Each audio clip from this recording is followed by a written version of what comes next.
This is Ronnie. I'm flying solo today.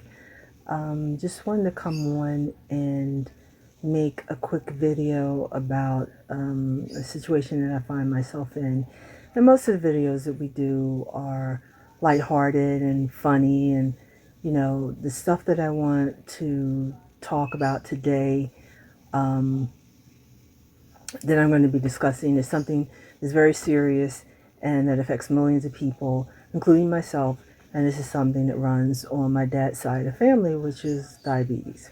So it's kind of going to be like a public service announcement, because I found out something really terrifying the other day, and I just don't know. Me as being a diabetic, I don't know if other people are even aware of this. So I'll give you a little bit of background. I was diagnosed with diabetes about 4 years ago. And all my life I'd have been taking the test or whatever, because like I said, it runs on my dad's side of the family. So, the test always came back, normal, but I guess when you get a certain age, your body just catches up with you. So it wasn't even pre-diabetes. It was like I went and the doctor scared the hell out of me, because she's like, oh, your A1C is like 10 something, and we have to put you on insulin, and we should send you over to the hospital and all this kind of stuff. So that's basically the background. So we're talking 4 years in with me dealing with this. Now, when I first was diagnosed, there's certain, if you're diabetic, there's certain numbers that you have to be within a range, like 80 to 180, depending on what you're eating throughout the day, what your number should be. If you've just eaten a meal, it shouldn't go over 180. So there are definite parameters that you should be in as far as watching your numbers and when you're checking your glucose and your levels throughout the day. Now, as far as the insulin is concerned, I was giving a slow-acting insulin called Basaglar, and I take it one injection every night, same time every night. So I know there are other people that are take injections all day long, but I don't know, or maybe 3 or 4 times a day. I don't know what their units are, but my units started out being 10 units per night, which is really a low dosage, I guess, when you think about it. And then they had to bump it up to 15 because my numbers started getting a little out of whack. Now I'm up to 20. Now, the situation that I find myself in now is that when I first started out, my numbers were pretty on spot. They were pretty on target. Like when I would eat, you test your glucose maybe, 2.5 hours after you eat, and it should be within that 180 range. Doing nothing, it should maybe be around 140. Fasting, glucose should be 80 or something. So I found myself in a situation where I have this syndrome. I should have looked it up. I forget what it's called, but it's something where everything gathers in your body overnight, and you had these really odd, crazy high numbers in the morning. So I found that out, because that used to worry me, because I'm like, I've never been 80 or 90 in the morning. It's always been 120, 140, sometimes even 170 in the morning. And I'm like, but I haven't eaten anything. So it's some kind of syndrome that takes place overnight that your body goes through. So I found out that I had that. So I'm like, okay, that's cool. I don't really have to, those numbers don't, correspond to me or don't relate to me as far as morning fasting glucose numbers. So I have been struggling. Like I said, I started out with 10 units, then it went to 15, now it's 20. And the problem that I was having is that you're supposed to watch your carbs, number one. You're supposed to watch your sugars. I'm doing everything that I need to do, and my numbers just kept rising and rising and rising. And I couldn't figure out what it was that I was doing wrong. I was definitely watching my carbs. I mean, anybody that knows me knows I love potatoes. I love potato chips. I cut out basically all carbs, but you really can't do that either. So you have to limit your carbs. But at one point, I was able to work within the parameters and my numbers were okay. And then all of a sudden, boom, something happened and my numbers just shot up and they would not come down. To the point that at one time my numbers were over 400. And anybody that knows that, when you get in the 400 and 500 range, you're talking life-threatening numbers where You could go into a coma, you could have a heart attack, you could go into the hospital, your organs can start shutting down. There's a lot of stuff revolved around that. And I thought, what am I eating that's shooting my numbers up? Because I'm really not eating anything that I should be seeing those high numbers. And I could not understand it. So let's roll back a little bit. Now, I said I'm a carb person. I love carb, pasta, potatoes, whatever. But I had to cut all that out. But then, I also have a sweet tooth. So I knew that I couldn't do regular sugars. So I became, just a crazy fanatic with finding anything that was sugar free or didn't have sugar added.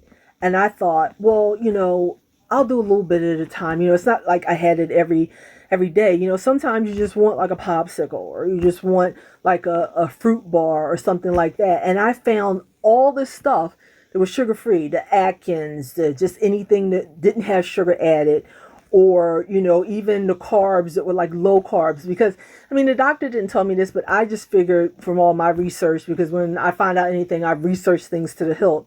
And I thought, okay, if I'm going to do carbs just for my satisfaction, just for me, I'm not going to do any carbs that's over 15. Ideally 10, but I don't want to go over 15. And as far as sugar count in anything, I didn't want to go over 5 or 6. So I was like really, really limiting myself as far as sugar and carbs was concerned, which in the beginning it was working. And I was like, well, what's happening? So fast forward to me now being up to 20 units. And what is it that I'm doing? What is my body going through that it's not processing anything like it was before? And now all of a sudden my numbers are skyrocketing. So like I said, I started doing sugar-free or no sugar added things. And then I'm doing this video Friday evening. So a couple of days ago, I was online looking for like sugar-free drinks. Like I've done the Crystal Light, I've done the Wilders. I drink water. Like I drink maybe like 128 ounces of water a day. But sometimes you just get tired of drinking plain water, so you want something to add to it that will get you through the day to drink, or just every once in a while, to give you something a little sweet or different, and some kind of fruity water or whatever. Most of the time, I would try to do lemon water or something like that. But I've just got a what is this called? Continuous glucose monitor, CGM. And I found out with those, you can't do vitamin C. So then it's like, well, I can't do lemon water anymore. So that kind of limits me. So it puts me in a real quandary. So I'm looking online for, I like the pomegranate, cherry, Crystal Light. And I thought, oh, maybe I'll order some of that and, just have it. Now, when I order those, I drink those constantly because I really like the flavor of it. So I'm looking, for that, and something across the feed on Amazon comes up with this Propel water. And that's like an electrolyte water. So I thought, oh, well, let me see what that's about. So I just went to the comments just to see how people thought that the taste was and how people were liking it, because I think they got maybe like 5 stars out of 5, which I thought that's pretty high. So let me just read the comments. So I always go to the negative comments first. And I started reading the negative comments, and just by, I don't know, just, everything happens for a reason. I do believe the universe comes around and things happen. So I'm reading these comments, and all of a sudden somebody mentions, the Crystal Light is okay, but people need to realize, or people need to know, the average person may not know, that Crystal Light has something that's called Maltodextrin in it, and that throws your GI, which is your glucose index, up, all the way up. Like regular sugar GI is about 80. Turbinado sugar is about 65. This maltodextrin is 105. And you want to know why it's 105? Because I have some notes here. It's 105 because I believe it's made out of wheat, potatoes, and something else. So all the starches, all the things that diabetics aren't supposed to have is what this maltodextrin is. So now let's talk about the maltodextrin for a second, because when I read that, I was like, okay, now I got to do some research on this stuff. Is it just a sugar-free additive that they put in things, or how far are we going with this? And you won't believe what I'm about to tell you. If you're a diabetic, please pay attention to this, because my numbers were skyrocketing for reasons that were unknown to me, and it's this maltodextrin. There's another one, sucralose, also messes with your GI. So the maltodextrin is some kind of white starchy powder that manufacturers add into many foods to improve their flavor, thickness, or shelf life. Maltodextrin has no nutritional value, and it's a cheap food product that's used to add texture, taste, to shelf, for shelf life of food. Again, and I always say, like, again, anybody who knows me, I'm always ranting about the Federal Food and Drug Administration, how they will label things so much to the point that you have no idea what you're eating. You have no idea what you're putting in your body. Now, I'm always reading the labels, and most of the time, there's something I don't understand, I read it, and I find out what it's about. But this maltodextrin totally, sidelined me. And the problem with it is when you keep eating this, you have a risk of high cholesterol, weight gain, and type 2 diabetes, which is what I was diagnosed with. And so maltodextrin in high, even at higher glycemic index than table sugar. And so that means that it can cause sharp increases or really high spikes in people's blood sugar shortly after they eat food. And maybe it just stays up there and you just can't get control of it. And, people with a high glycemic index, the sugar in these foods will enter quickly in the bloodstream. That's the problem. And where your body will absorb them. In contrast, complex carbohydrates, which include beans and wheats and things like that, they're absorbed by your body a lot at a slower rate. So that's why you don't see quite the spikes that you do with complex carbohydrates as you do with flat out sugar and things like that, which it's just crazy. So now the fun part. Let's talk about exactly what this maltodextrin is in. Pasta, cooked cereals, rice, meat substitutes, baked goods, salad dressing, frozen meals, soups, sugar and sweets, and energy sports drinks.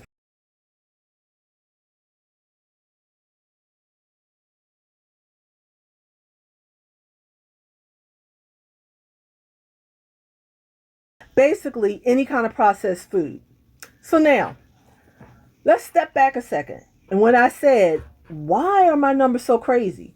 Well, I was trying to do everything that was sugar free. I was drinking these drinks. I was doing everything that didn't say carbohydrates or sugars.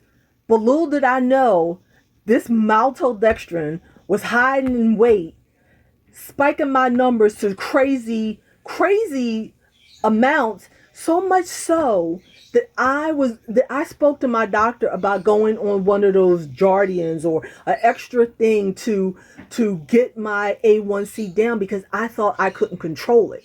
So just because the Food Administration decides to put this junk in food, people with diabetes aren't aware of that. And let's talk about how many people that have diabetes. 34.2 million Americans. That adds up to just 1 in 10 have diabetes. And of those 34.2 million adults with diabetes, 26.8 million were diagnosed. 7.3 million were undiagnosed. So these people are walking around that don't know they have it. These are people that are eating foods thinking that it's okay for them to eat it, but little do they know this little 1 ingredient or 2 ingredients in this food is making them be a diabetic. When if you don't eat this, you can control your numbers and conceivably reverse the diabetes. That's what it's about, trying to reverse it by doing holistic things or whatever you can do. So 88 million American adults, approximately 1 in 3, have prediabetes. New diabetes cases are higher among non-Hispanic blacks and people of Hispanic origin than non-Hispanic Asians and non-Hispanic whites. So what that's really saying is people of African descent have higher risk of getting diabetes. 1.5 million Americans are diagnosed with diabetes every year. 1.5 Americans. Let's look at that number. Every year. So, diabetes was the 7th leading cause of death in the United States in 2017. Those are the statistics that I found. And based on 83,564 death certificates, which listed diabetes as the problem or the reason for them dying. Now, the problem I have with those numbers is that do you really have to have millions of people having this disease? So let's look at numbers. Let's look at costs of being a diabetic. Big Pharma. $327 million total cost of diagnosed diabetes in the United States. 237 billion was directed for medical costs. 90 million was in reduced productivity. And I'm thinking back like, yeah, everything is about money. It really is about money, because are you really trying to help these people with diabetes to reverse it or not have to have these outrageous medical bills and taking insulin and all these other pills, the metformin, the Jardiance, all those other things that are out there that are, conceivably making you sicker? Because if you look at the side effects of those, you may get pancreatitis. You may have all these other side effects, and all you're doing is trying to combat one thing, but yet and still you're making yourself sicker. And to me, that doesn't make any sense. And the doctors know this, and it just, I got so angry when I found out this. I mean, to try to explain to you how I felt, it was like I knew that I didn't know what I was doing wrong, and I was so frustrated and so upset and so depressed over this that, oh my God, I'm just going to end up dying because I can't get control of this. And then when I found out about this I don't even know what to call it. It's just really frustrating. But when I found out about this Maltodextrin, a part of me was relieved because I thought, now I know what my problem is. But then a part of me was so angry, so freaking angry you can't believe. I've never felt anger like that before, because I thought, you freaking people are going to make me go on another medication, because I had already talked to my doctor about it, on another medication, and she was referring me to an endocrinologist because she knows I don't want to take any more medicine. So she says, go to the endocrinologist, discuss your issues before I put you on this other medication, because she knows me. So I was going to go on another medication for some stupid additive that has no nutritional value that they put in your damn food that make you eat, and you don't know it's in there, and it's killing you. Literally killing you. So yeah, I'm kind of pissed off about this, and just to let you know, like, the big pharma, they just don't care. Because when I was working and I had to I went out on disability, I didn't have the money to pay for my insulin, and I had to pay out of pocket $400 for 5 pens of the Basaglar. But that same 5 pens, the same exact medication, was available for veterinarians to give out to cats and dogs for $89. Same medication, but I had to pay out of pocket $400 for it. $400. But the cats and dogs can get the same insulin for $89. Now, where in the grand scheme of things does that make sense to you? Big pharma and these companies, and even, healthcare, they're all working together, and they're lying to you.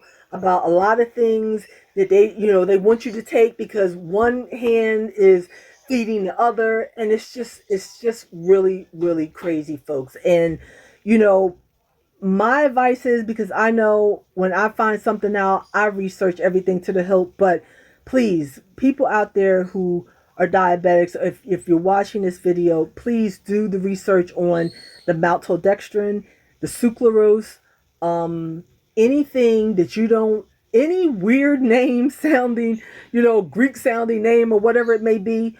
If you don't know, read your labels, please. And if you don't know what those ingredients are, look them up and look to see what the effects are going to be on your body. Because if I hadn't found this out, again, my numbers were skyrocketing and I would have been on to something else. And who knows what may have gone down the line.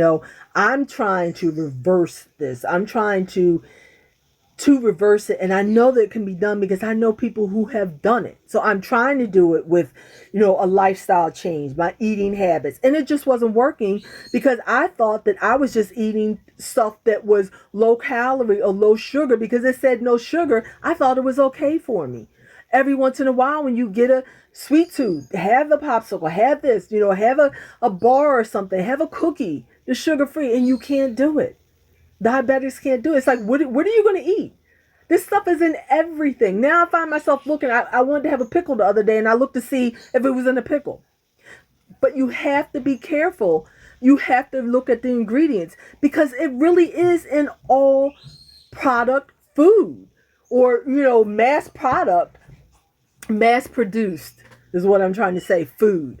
And it's just it's ridiculous. So, hopefully, I've reached some of you. There may be other diabetics that are out there that are struggling like I am, trying to get my health under control. And truthfully, doctors, big pharma, they don't want you to be under control. They want you to rely on medications and things like this just to keep that wheel, that cog rolling. And it's not necessary. If you can try holistic things, there are things out there that you can do holistically to reverse this. Because I know people who have done it. I'm just, I just felt I needed to come on and express how I was feeling. It's not that, I wanted to tell all my business, but I think this is too important of a subject not to put out there for people to know, because I didn't know. And again, I was struggling and my numbers were going up to the point where I could have fell into a coma at any time. So please, people, just read the ingredients. Don't always trust what they tell you. Read and find out. Just be knowledgeable about what you put in your body. I know that the hubs is usually with me, and we try to keep it lighthearted, but this was too important of a subject to pass up, and I just wanted to come on and express my feelings and let you know what's going on out there, and just be informed. Just make sure that you inform yourself and just hang in there, because it's tough, but it can be overcome. So thank you so much for watching. I appreciate it, and we'll be back soon with something a little bit more fun, but it's good to know things at the end of the day. So again, thank you so much for watching, and I always say peace and love.